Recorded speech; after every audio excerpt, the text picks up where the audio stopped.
मिनश्शैतानिर्रजीम। आज के हमारे मुख्य मेहमान कैबिनेट मंत्री श्री कन्हूभाई देसाई, हम वहुवल अज़ीज़ुल हकीम, सदक़ल्लाहुल अज़ीम। बान और शान का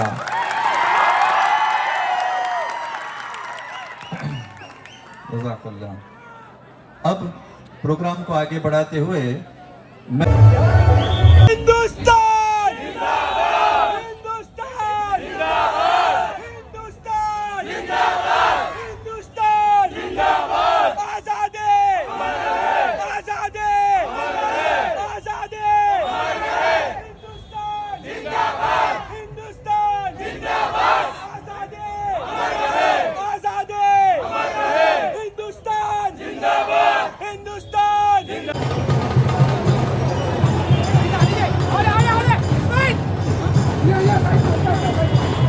हेलो, थोड़ा शांत हो जाए। बिस्मिल्लाहिर्रहमानिर्रहीम। जय भारत, जय हिंद। राष्ट्र के दो त्यौहार है जो पूरा भारत मनाता है, एक 15 अगस्त इंडिपेंडेंस डे और एक 26 जनवरी रिपब्लिक डे। ये दोनों त्यौहार राष्ट्र मनाता है और राष्ट्र के सबसे बड़े त्यौहार कहे जाते हैं।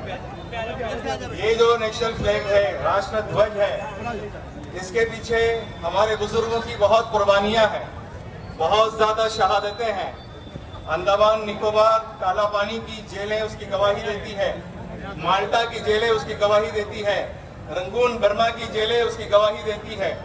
अंग्रेजों के मजालिम के खिलाफ जो आवाजें उठी उन सबको जेलों में डाला गया या अंग्रेजों की गोलियों का निशाना बनाया गया। तो इस परचम के पीछे हमारे बहुत सारे हिंदुस्तानियों की शहादत है। हम उनका रिस्पेक्ट करते हैं और उनको हम सलाम भेजते हैं।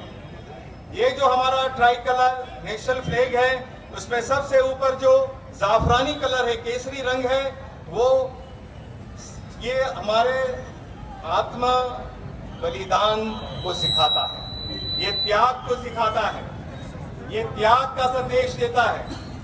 डॉक्टर सर्वपल्ली राधाकृष्णन ने इस नेशनल फ्लैग की जो व्याख्या की है, उन्होंने कहा कि ये नेशनल फ्लैग किसी एक धर्म के साथ या दो धर्म के साथ ताल्लुक नहीं रखता है, बल्कि इसका सैफ्रॉन कलर त्याग को दर्शाता है, बलिदान को दर्शाता है, शहादत को दर्शाता है, और इसका सफेद हिस्सा शांति को, अमन को, सलामती को उसको दर्शाता है, और उसका हरा हिस्सा समृद्धि को, देश का जो जमीन के साथ जो तालमेल है, किसान का जय जवान जय किसान, किसान की जो मेहनत है और जो हमें इस देश को प्रगति पर पहुंचाना है।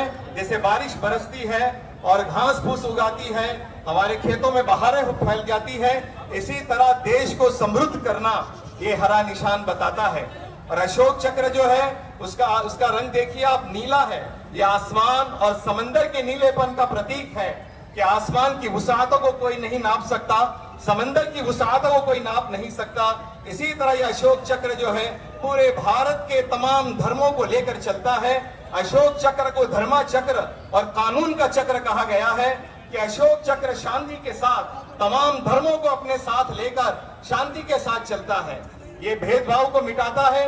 गांधी जी का जो संदेश है वो ये फ्लैग देता है कि भारत के तमाम भारतीय, तमाम नागरिक सब एक समान हैं, आपस में कोई भेदभाव न रखे, कोई कौम कोई मजहब का अकेला ये झंडा नहीं है, बल्कि समग्र भारतवासियों का ये झंडा है, ये राष्ट्र ध्वज है। इसका सभी को सम्मान करना हमेशा के लिए जरूरी है। और एक गुजारिश है कि जब 15 अगस्त हो जाए उसके बाद इस फ्लैग को अच्छे से संभाल कर रखना है, उसको रिस्पेक्टफुली रखना है। रास्तों के किनारे या कूड़ा कचरा में न मिले, यह हमारे देश का अपमान होगा। और अगर खुदा ना खास्ता कोई फ्लैग फट गया है या उसमें कोई क्षति हो गई है तो उसको अच्छी जगह पर दफन कर दिया जाए।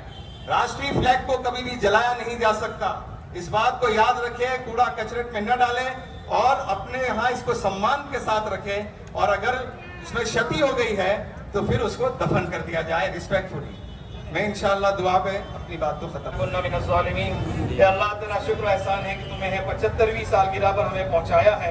या अल्लाह इस देश को समृद्धि अता फरमा, इस देश में या अल्लाह कुव्वत ताकत अता फरमा, तमाम को एक और नेक बना, तमाम धर्मों को आपस में एक साथ मिलकर रहने की तौफीक अता फरमा। जो हमारे राष्ट्र का संदेशा है, जो इस ध्वज का संदेशा है, उसको पूरे भारत में आम करवा। अल्लाह तमाम को आपस में एक दूसरे का ख्याल रखने की, मोहब्बत के साथ रहने की तौफीक अता फरमा। नेशनल फ्लैग के जितने भी सिद्धांत हैं उस सबको अमल करने की तौफीक अता फरमा। हम जो प्रतिज्ञा लेते हैं स्कूल के ज़माने से, उस पर हम तमाम को कारबंद रहने की तौफीक अता फरमा। या अल्लाह इस दिन को हमारे लिए और आइंदा कल जो खुसूसी दिन है उसको हमारे लिए कामरानी का और साम्राज्यियत को खत्म